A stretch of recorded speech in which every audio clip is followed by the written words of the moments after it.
Confieso que sentí un escalofrío al oír aquellas palabras. El estremecimiento en la voz del doctor mostraba que también a él le afectaba profundamente lo que acaba de contarnos. La emoción hizo que Holmes se inclinara hacia adelante y que pareciera en sus ojos el brillo duro e impasible que los iluminaba cuando algo le interesaba vivamente.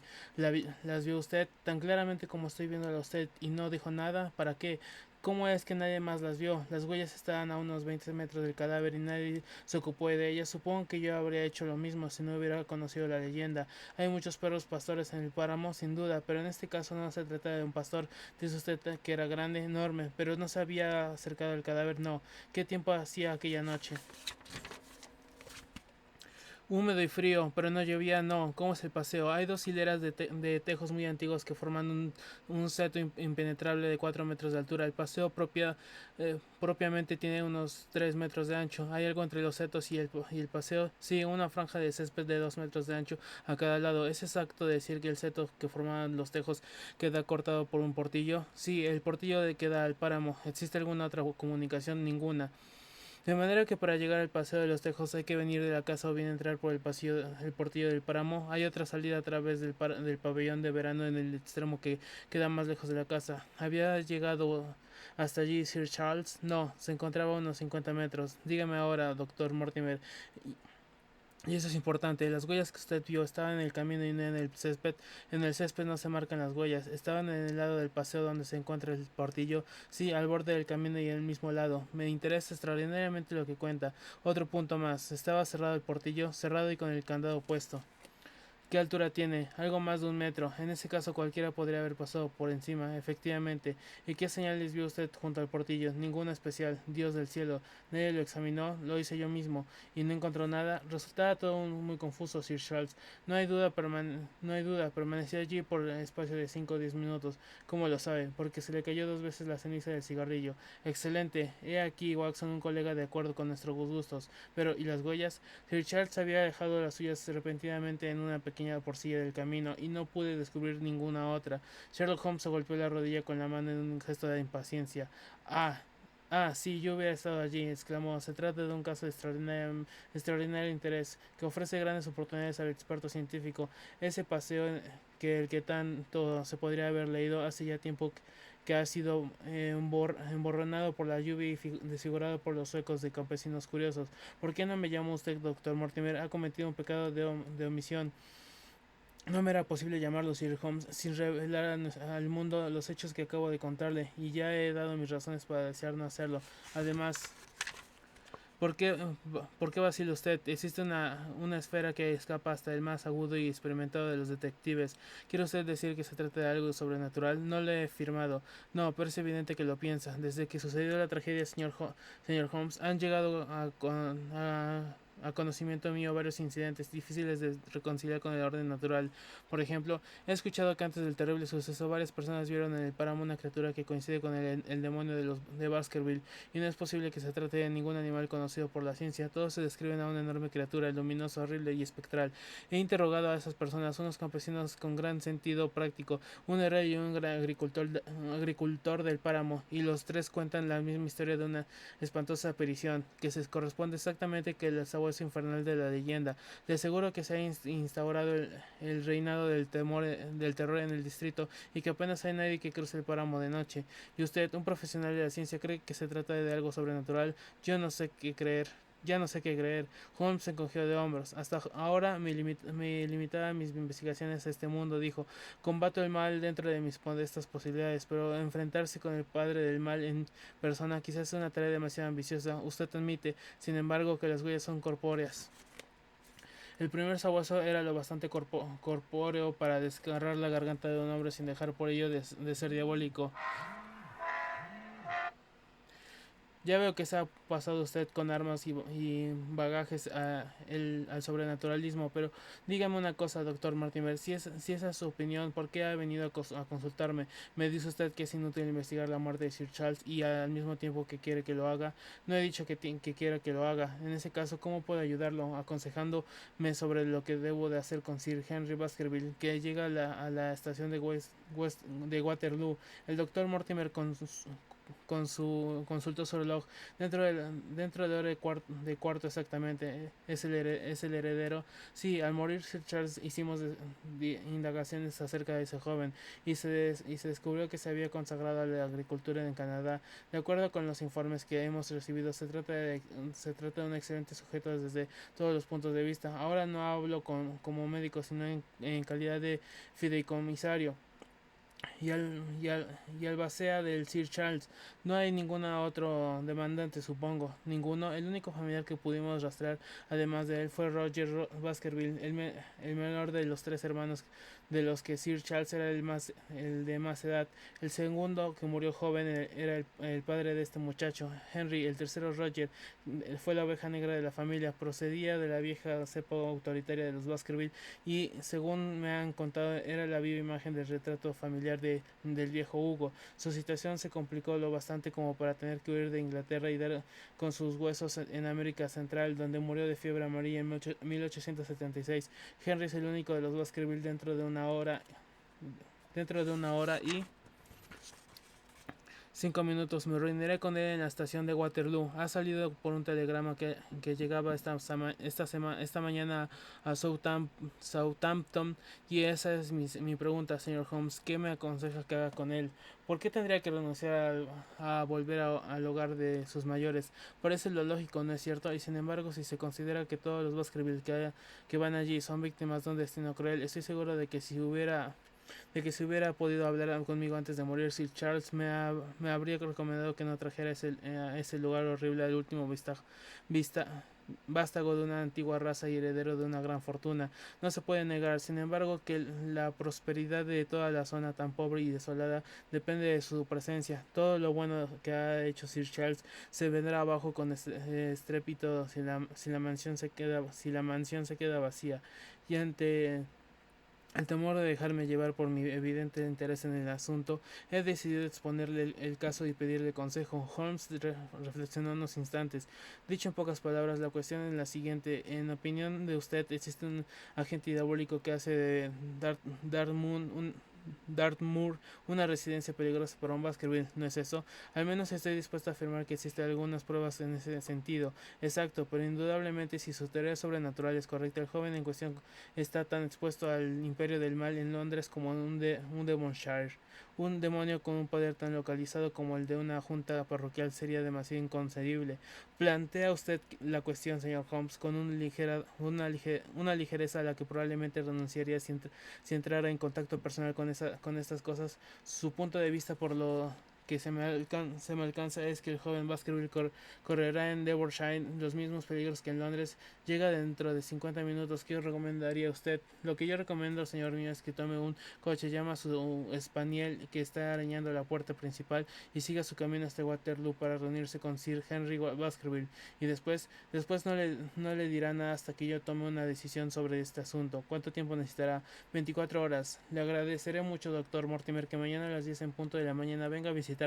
También será muy útil para mis planes futuros que traiga consigo a Sir Henry Baskerville. Así lo haré, señor Holmes.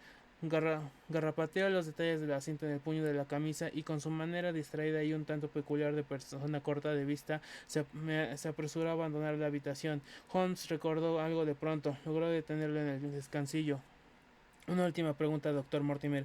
Ha dicho usted que antes de la muerte de Sir Charles varias personas vieron esa aparición en el páramo. Tres exactamente. Se sabe que de alguien que la haya visto después. No ha llegado a mis oídos. Muchas gracias. Buenos días. Holmes regresó a su asiento con un gesto sereno de satisfacción interior del que podría deducirse que tenía delante una tarea que le agradaba. ¿Va usted a salir, Watson? Únicamente si no puedo únicamente si no puedo serle de ayuda. No, mi querido amigo, es en el momento de la acción cuando me dirijo a usted en busca de ayuda. Pero esto que acabamos de oír es espléndido, realmente único desde varios puntos de vista. Cuando pase por Batsley, será tan amable de pedirle que me envíe una libra de la picadura más fuerte que tenga. Muchas gracias. También le agradecería que organizara sus ocupaciones para no regresar antes de la noche. Para entonces me agradará mucho comparar impresiones acerca del interesantísimo problema que se ha presentado esta mañana a nuestra consideración. Yo sabía que a Holmes le eran muy necesarias las reclusiones y el aislamiento durante las horas de intensa concentración mental en las que sopesaba hacia los indicios más insignificantes y elaboraba diversas teorías que luego contrastaba para decidir qué puntos eran especiales y cuáles carecían de importancia, de manera que pasé el día en mi club y no regresé a Baker Street hasta la noche. Eran casi las 9 cuando abrí de nuevo la puerta de la sala de estar. Mi primera impresión fue que se había declarado un incendio, porque había tanto humo en el cuarto que apenas se distinguía la luz de la lámpara situada sobre la mesa. Nada más entrar, sin embargo, se disiparon mis temores, porque el picor que sentí en la garganta y que me obligó a toser procedía del humo acre de un tabaco muy fuerte y áspero a través de la neblina. Tuve una vaga visión de Holmes en bata, hecho un ovillo, con un sillón y con la pipa de arcilla negra entre los labios. A su alrededor habían varios rollos de papel. Se ha resfriado Watson. No es esta atmósfera irrespirable. Supongo que está un poco cargada, ahora que usted lo menciona. Un poco cargada es intolerable. Abra la ventana entonces. Se ha pasado usted todo el día en el club, por lo que veo, mi querido Holmes. Estoy en lo cierto, desde luego, pero ¿cómo? A Holmes le hizo reír mi expresión de desconcierto. Hay en usted cierta agradable inocencia, Watson, que convierte en un placer el ejercicio a costa suya de mis modestas facultades de deducción. Un caballero sale de casa un día lluvioso en el que las calles se llenan de barro y regresa por la noche inmaculado, con el brillo del sombrero y de los zapatos todavía intacto. Eso significa que no se ha movido en todo el tiempo. No es un hombre que tenga amigos íntimos. ¿Dónde puede haber estado, por lo tanto? No es evidente. Sí, bastante. El mundo está lleno de cosas evidentes en las que nadie se fija ni por casualidad. ¿Dónde se imagina usted que he estado yo? Tampoco se ha movido. Muy al contrario, porque he estado en Devonshire. En espíritu, exactamente. Mi cuerpo se ha quedado en este sillón y en mi ausencia siento comprobarlo. Ha consumido el contenido de 2 cafeteras de buen tamaño y una increíble cantidad de tabaco. Después Después de que usted se marchara, pedí que me enviaran de Sanford un mapa oficial de esa parte del páramo y mi espíritu se ha pasado todo el día suspendido sobre él. Creo estar en condiciones de recorrerlo sin perderme. Un mapa a gran escala, supongo. A grandísima escala, Holmes procedió a desenrollar una sección sosteniéndola sobre la rodilla. Aquí tiene usted el distrito concreto que nos interesa, es decir, con la mansión de los Baskerville en el centro y un bosque alrededor. Exactamente, me imagino que el paseo de los Tejos, aunque no está señalado con ese nombre, debe de extenderse a lo largo de esa línea. Con el páramo, como puede usted ver a la derecha, ese puñado de edificios es el caserío de Grimpen, donde tiene su sede nuestro amigo el doctor Mortimer. Advierte que en un radio de 8 kilómetros tan solo hay algunas casas desperdigadas. Aquí está la mansión Lafter, mencionada en el relato que leyó el doctor Mortimer. Esta indicación de una casa quizás señale la residencia del naturalista, y no recuerdo mal su apellido, era Stapleton. Aquí vemos 2 granjas dentro del páramo, Hector Four y Fulmir. Luego, a más de 20 kilómetros, la prisión de Princeton. Entre esos puntos desperdigados se extiende el páramo deshabitado y sin vida. Tal es, por tanto, el escenario donde se ha presentado la tragedia y donde quizás contribuyamos a que se presente de nuevo. Debe ser un lugar extraño, sí, el decorado merece la pena. Si el diablo de verdad desea intervenir en los asuntos de los hombres, se inclina usted entonces hacia la explicación sobrenatural. Los agentes del demonio pueden ser de carne y hueso, ¿no es cierto?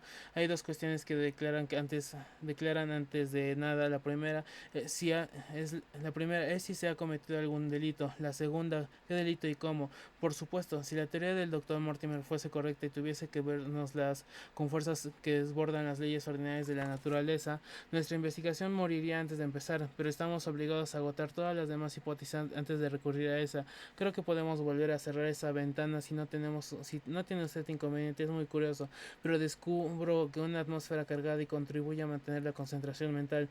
No le he llevado hasta el extremo de meterme en una caja para pensar, pero ese sería el resultado lógico de mis convicciones. También usted le ha dado vueltas al caso. Sí, he pensado mucho en ello durante todo el día. ¿Ha llegado a dar alguna conclusión? Es muy desconcertante. Sin duda tiene unas características muy peculiares.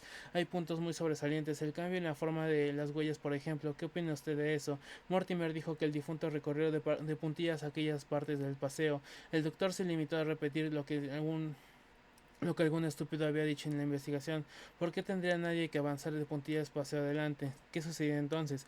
Corría Watson, corría desesperadamente para salvar la vida, corría hasta que le estalló el corazón y él cayó muerto de bruces, corría alejándose de qué. Eso es lo que tenemos que averiguar. Hay indicios de que Sir Charles estaba ya omnibulado por el miedo antes de empezar a correr. ¿Cómo lo sabe usted? Imagino que la causa de sus temores vino hacia él a través del páramo. Si ese es el caso, y parece lo más probable, solo un hombre que ha perdido la razón corre alejándose de la casa en lugar de regresar a ella. Si se puede dar crédito al testimonio del gitano, corrió pidiendo auxilio en la dirección de donde era menos probable que pudiera recibir ayuda. Por otra parte, a quien estaba esperando aquella noche porque esperaba en el paseo de los tejos y no en la casa. ¿Cree usted que esperaba a alguien? Sir Charles era un hombre enfermo y de edad avanzada. Es comprensible que diera un paseo a última hora, pero dada la humedad del suelo y la inclemencia de la noche, es lógico pensar que se quedara quieto 5 o 10 minutos como el doctor Mortimer, con más sentido práctico del que le hubiera atribuido. Dedujo gracias a la ceniza del cigarro puro, pero salió todas las noches. Me parece improbable que se detuviera todas las noches junto al portillo. Sabemos por el contrario que tendría a evitar el páramo. Aquella noche esperó allí. Al día siguiente se disponía a salir para Londres. El asunto empieza a tomar forma, Watson. Se hace coherente. Si no le importa, páseme el violín y no volveremos a pensar en ello hasta que tengamos ocasión de reunirnos con el doctor Mortimer y con Sir Henry Baskerville mañana por la mañana. Sir Henry Baskerville. Terminamos pronto de desayunar y Holmes en bata esperó a que llegara el momento de la entrevista prometida. Nuestros clientes acudieron puntualmente a la cita. El reloj acababa de dar las 10, pero entró el doctor Mortimer, seguido del joven Haronet, un hombre de unos 30 años, pequeño, despierto, de ojos negros, constitución robusta, espesas cejas negras y un rostro de rasgos enérgicos que reflejaban un carácter batallador. Vestía un traje de tweed de color rojizo y tenía el tez curtido de quien ha pasado mucho tiempo al aire libre. Si bien había algo en la firmeza de su mirada y en la tranquila seguridad de sus modales que ponían de manifiesto su noble cuna. Sir Henry Baskerville, dijo el doctor Mortimer. A su disposición, dijo Sir Henry. Y lo más extraño, señor Holmes, es que si mi amigo aquí presente no me hubiera propuesto venir a verlo, hoy por la mañana habría venido yo por iniciativa propia. Según creo, resuelve usted pequeños sin rompecabezas y esta mañana me he encontrado con uno que requiere más sustancia gris de la que yo estoy en condiciones de consagrarle. Haga el favor de tomar asiento, Sir Henry. No es sentido, no, sino en si no entiendo mal, ya ha tenido usted alguna experiencia notable desde su llegada a Londres. Nada de importancia, señor Holmes. Tan solo una broma. Probablemente se trata de una carta, si es que se la puede llamar así, que he recibido esta mañana. Sir Henry dejó un sobre en la mesa y todos nos inclinamos para verlo. Era la calidad corriente y color grisácea, las señas. Sir Henry Baskerville. Northumberland Hotel. Estaba escrita toscamente en el matasello se leía Charing Cross y la carta se había echado al correo la noche anterior. ¿Quién, no- quién, no- quién sabía, quién sabía que fue usted a alojarse en el Northumberland Hotel? Preguntó Holmes mirando con gran interés a nuestro visitante. No lo sabía nadie, lo decidí después de conocer al doctor Mortimer, pero sin duda el doctor Mortimer se alojó allí con anterioridad.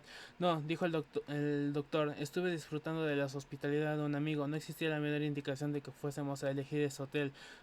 Alguien parece estar muy interesado en sus movimientos. Holmes sacó del sobre medio pliego doblado en cuatro que procedió a abrir y extender sobre la mesa. Una sola frase escrita por el procedimiento y pegar en el papel palabras impresas ocupada en el centro del ojo y decía lo siguiente: si da, si da usted valor a su vida o a su razón, se alejará del páramo.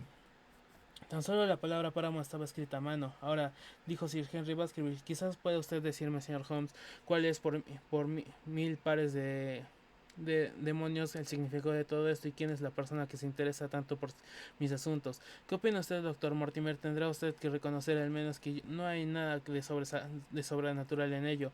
No, desde luego, pero podría venir de alguien convencido de que existe una intervención sobrenatural. ¿De qué está hablando? Pregunta Sir Henry con esperanza. Tengo la impresión de que todos ustedes, caballeros, están más al tanto de que yo de mis propios asuntos. Lo haremos partícipe de todo lo que sabemos antes de que abandone esta habitación, Sir Henry. Se lo prometo. cierto, dijo Sherlock Holmes, pero pero por el momento, con su permiso, nos ceñiremos a este documento tan interesante que debe de haberse y, compuesto y echado al correo anoche. ¿Tiene usted el Times de ayer, Watson?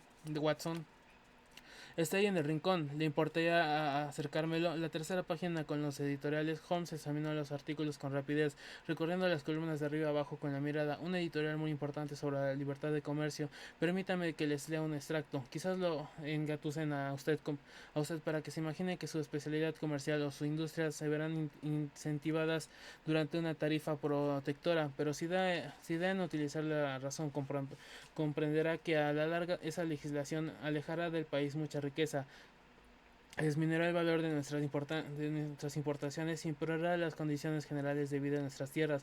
¿Qué le parece, Watson? Exclamó Holmes con un gran regocijo, frotándose las manos satisfecho. ¿No cree usted que se trata de una oportunidad admirable? El doctor Mortimer miró a Holmes con interés profesional y Sir Henry Baskerville volvió hacia mí unos ojos tan oscuros como desconcertados. No sé mucho sobre tarifas y cosas semejantes, dijo, pero me parece que nos estamos apartando un poco de la cuestión.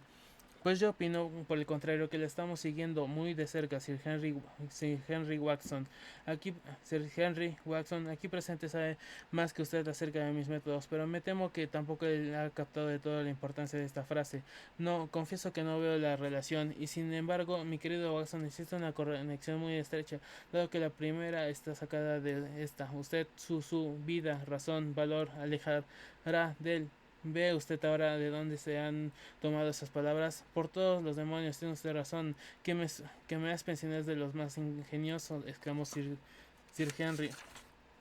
Por si quedara alguna duda, no hay más que ver cómo Alejara y Dell están en el mismo recorte. Cierto, así es. A decir verdad, señor Holmes, esto sobrepasa cualquier cosa que hubiera podido imaginar, dijo el doctor Mortimer, contemplando a mi amigo con asombro.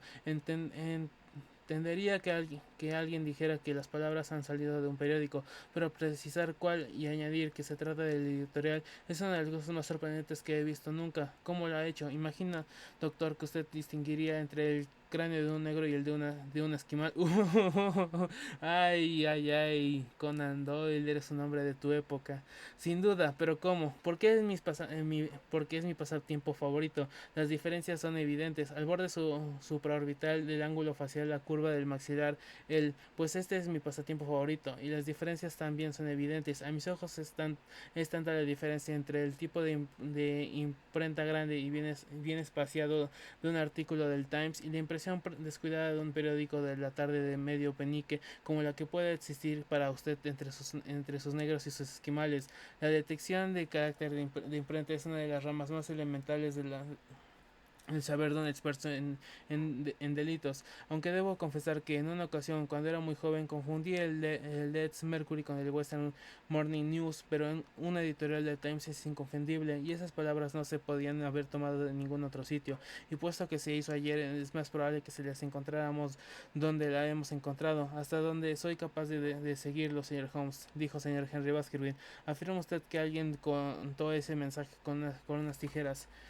Tijeras para uñas, dijo Holmes. Se puede ver que eran unas tijeras de hoja muy pequeñas, ya que quien lo hizo tuvo que dar los dos tijeretazos para alejar de él. Efectivamente, alguien entonces recortó el mensaje con unas tijeras muy pequeñas, lo pegó con engrudo, goma, dijo Holmes, con goma en el papel, pero me gustaría saber por qué tuvo que escribir la palabra páramo.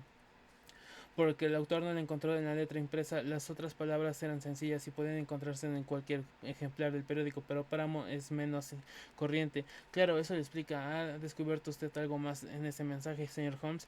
Hay uno o dos indicios, aunque se ha hecho todo lo posible por eliminar cualquier pista. La dirección, si se fija usted, está escrita con la letra muy tosca, The Times. Sin embargo, es un periódico que prácticamente solo leen las personas con una educación superior. Podemos deducir por consiguiente que quien compuso la carta era una persona educada que ha querido hacerse pasar por inculta y que su preocupación por ocultar su letra sugiere que quizás alguno de ustedes lo conozca o puede llegar a conocerla. Fíjense además en que las palabras no están pegadas por precisión, sino unas mucho más altas que otras. Vida, por ejemplo, se halla completamente fuera de su sitio. Eso puede indicar descuido o tal vez agitación y prisa. En conjunto me inclino por este último, ya que se trata de un asunto a todas luces importante y no es probable que que el redactor de la carta descuidara su tarea voluntariamente. Si es cierto que tenía prisa, surge la interesante pregunta de por qué tenía tanta prisa, dado que Sir Henry habría recibido antes de abandonar el hotel cualquier carta que se le echara al correo por la mañana temprano. ¿Acaso temía a su autor una interrupción en este caso? ¿De quién? Estamos entrando en el terreno de las conjeturas, dijo el doctor Mortimer. Digamos más bien el terreno donde sospechamos posibilidades y elegimos la más probable. El uso científico de la imaginación, pero siempre tenemos una base material sobre la que apoyar nuestras especulaciones. Sin duda puede usted llamarlo conjetura, pero estoy casi seguro de que estas señas se han escrito en un hotel. ¿Cómo demonios puede usted saberlo? Si las examina cuidadosamente, descubrirá que tanto la pluma como la tinta han causado problemas a las personas que escribían. La pluma ha emborronado 2 veces la misma palabra y se ha quedado seca 3 veces. En muy poco tiempo, lo que demuestra que había muy poca tinta en el tintero. Ahora bien, raras veces se permite que una pluma o un tintero personal llegue a esa situación, y la combinación de las dos ha de ser bastante rara. Pero todos ustedes conocen las plumas y los tinteros de los hoteles, donde lo raro es encontrar estas cosas. Sí, afirmó casi sin lugar a duda que si pudiéramos examinar el contenido de las papeleras de los hoteles de los alrededores de Charing Cross, estas encontrarán el resto del mutilado editorial del Times. Podríamos descubrir a la persona que envió este singular mensaje. Vaya, vaya, ¿qué es esto? Sherlock Holmes estaba examinando cuidadosamente el medio pliego con las palabras pegadas, colocándoselas a pocos centímetros de los ojos. Y bien, nada, respondió Holmes, dejándolo caer. Es la mitad de un pliego totalmente en blanco, sin filigrana siquiera, porque hemos extraído toda la información posible que esta carta tan curiosa. Ahora, Sir Henry, ¿le ha sucedido alguna otra cosa interesante desde su llegada a Londres? No, señor Holmes, me parece que no. No ha observado que nadie lo siguiera o lo vigilara. Tengo la impresión de que hemos encontrado de que de haberme convertido en personaje de novela barata, dijo vuestro visitante. ¿Por qué demonios habría de vigilarme o de siquiera de seguirme nadie? Estamos llegando a eso. No tiene usted que informaros de nada más antes de que hablemos de su viaje. Bueno, depende de lo que usted considere digno de mención. Creo que todo lo que se salga del curso ordinario de la vida es digno de mencionar. Sí, Henry sonrió. No sé aún mucho acerca de la vida británica, británica, porque he pasado la mayor parte de mi existencia en los Estados Unidos y en Canadá, pero supongo que tampoco aquí perder una bota es parte del curso ordinario de la vida. Ha perdido una bota, mi querido señor, exclamó el doctor Mortimer, tan solo se ha extraviado. Estoy seguro de que la encontrará en su regreso al hotel. ¿Qué sentido tiene molestar al señor Holmes con insignificancias como esa? Me ha preguntado por cualquier cosa que se saliera de la corriente. Así es, intervino Holmes. Aunque el incidente pueda parecer completamente estúpido, dice usted que ha perdido una bota. Digamos más bien que se ha extraviado. Anoche dejé las dos fuera y solo había una por la mañana. No he conseguido sacar nada en el limpio del sujeto que las limpia, y lo peor de todo es que las compré precisamente anoche en el Strand y aún no las he estrenado. Si no se, si no se las había puesto, ¿por qué las dejó fuera para que se le ¿Por qué las dejó fuera para que se las limpiaran? Eran unas botas de cuero y estaban sin charolar, por eso las saqué. Tengo que entender entonces que al llegar ayer a Londres salió inmediatamente a la calle y se compró un par de botas. Compró muchas cosas. El doctor Mortimer aquí presente me acompañó compréndalo usted. Si voy a ser un terrateniente destacado, he de vestirme en consonancia con mi categoría social, y puede ser que me haya hecho un poco descuidado en América. Compré entre otras cosas esas botas marrones. Pagué $6 por ellas y las he conseguido que me roben una antes de estrenarlas. Parece un robo particularmente inútil, dijo Sherlock Holmes. Confieso compartir la creencia del doctor Mortimer que la bota aparecerá dentro de poco. Y ahora, caballeros, dijo el baronet con decisión, me parece que he hablado más que suficiente de lo poco que sé, y es hora de que cumplan ustedes su promesa y me den una información completa sobre el asunto que a todos nos ocupa. Su petición es muy razonable, respondió Holmes.